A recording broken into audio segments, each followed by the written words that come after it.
Hi, good morning to all respected sirs, madams and my dear friends. ఈరోజు topic కాలబ్రహ్మం గారు చెప్పిన కలియుగంలో కొన్ని విషయాలు జాగ్రత్తలు. సారీ కలియుగం కాదు, ఏమిటనుకుంటున్నారు? అవసర యుగం, ముమ్మాటికి అవసర యుగం. తస్మాత్ జాగ్రత్త.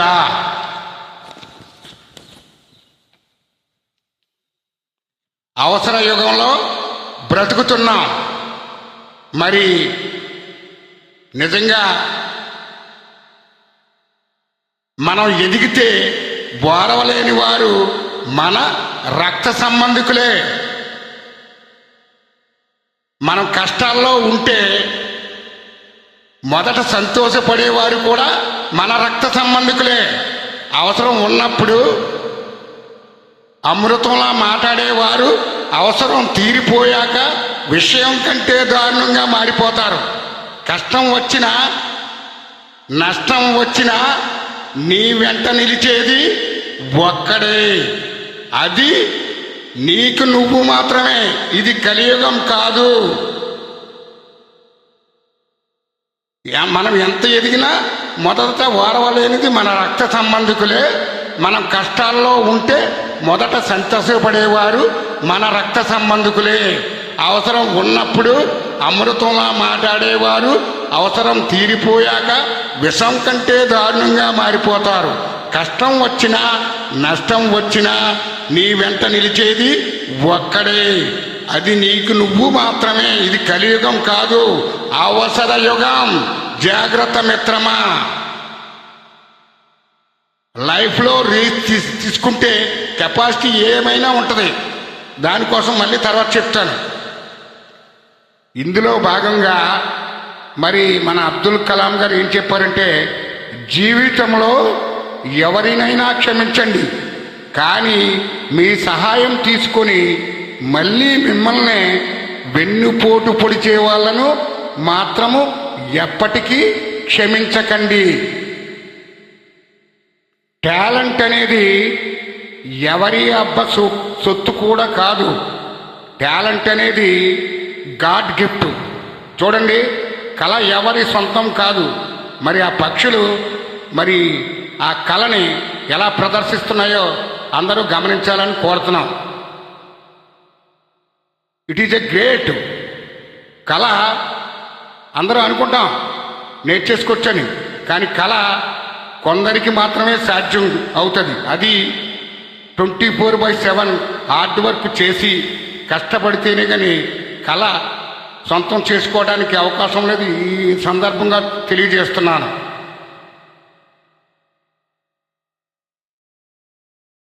మరి అందులోని భాగంగా చాణక్యులు చెప్పే 10 సూత్రాలు, శత్రువుని సిద్ధి చేసే 10 సూత్రాలు.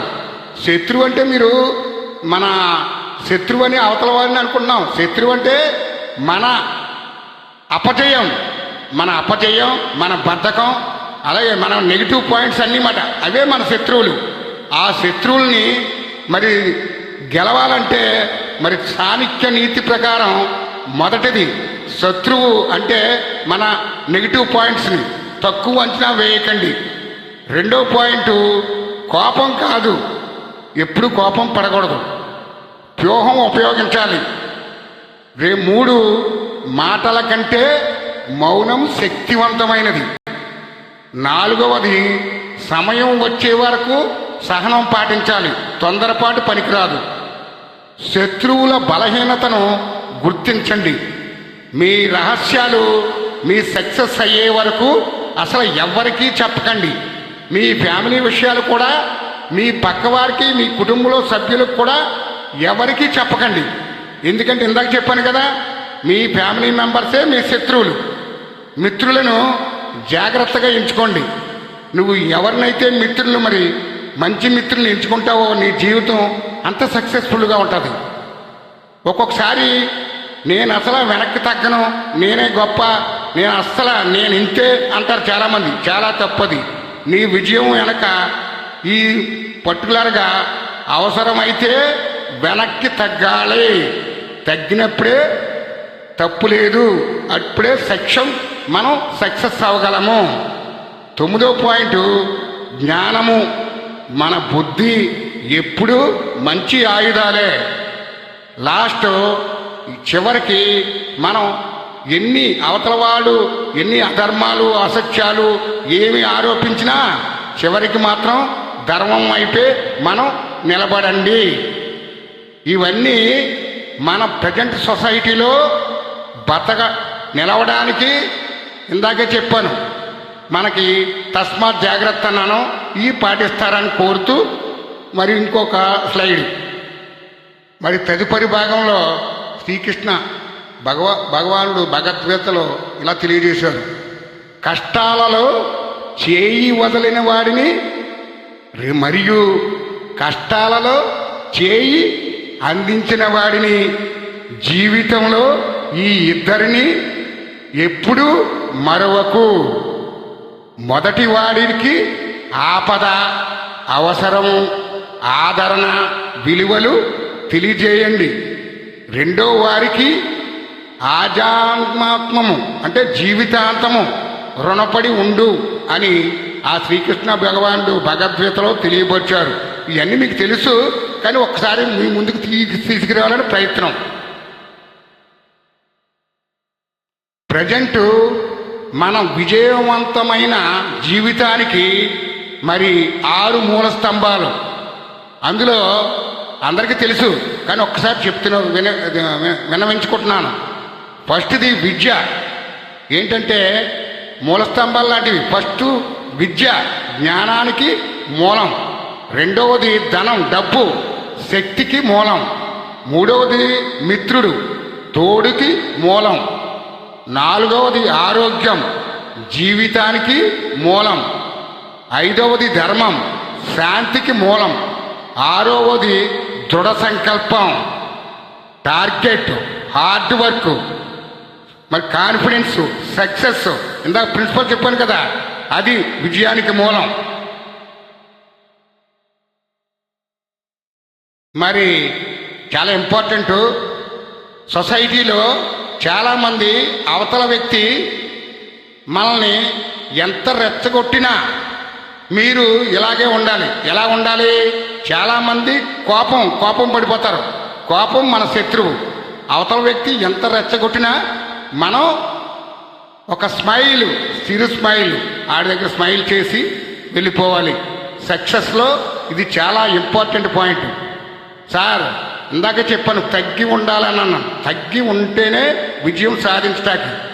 ఎప్పుడైతే మనం తగ్గడం వల్ల మన మెమరీ మీద ఒత్తిడి, కోపంలో మెమరీ మీద ఒత్తిడి ఎక్కువైపోద్ది.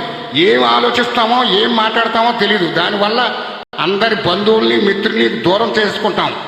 సో అందుకనే అవతల వ్యక్తి ఎంత రెచ్చగొట్టినా మీరు కామ్గా కూలుగానే ఒక చిన్న స్మైల్ ఇచ్చి అవసరమైతే చిన్న నమస్కారం పెట్టి అక్కడి నుంచి వచ్చేయాలి. అది మీ సక్సెస్లో సీక్రెట్.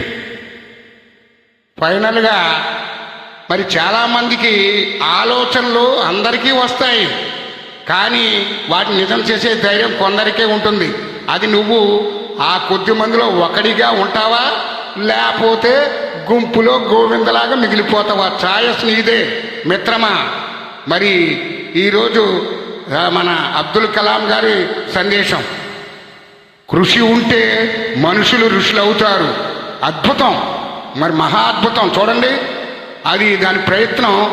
ఆ గూడుని ఒక చిన్న పక్షి ఎంత హార్డ్ వర్క్, తన సొంత గూటిని, అదే మనం కూడా మన జీవితాన్ని నిర్మించుకోవటానికి ఇది నిదర్శనం అని అందరూ తెలియజేస్తూ ఈ అవకాశం ఇచ్చిన పెద్దలందరికీ పేరున ధన్యవాదాలు తెలియజేస్తూ, ఏమైనా తప్పులుంటే క్షమించండి. All the best. God bless you with good future.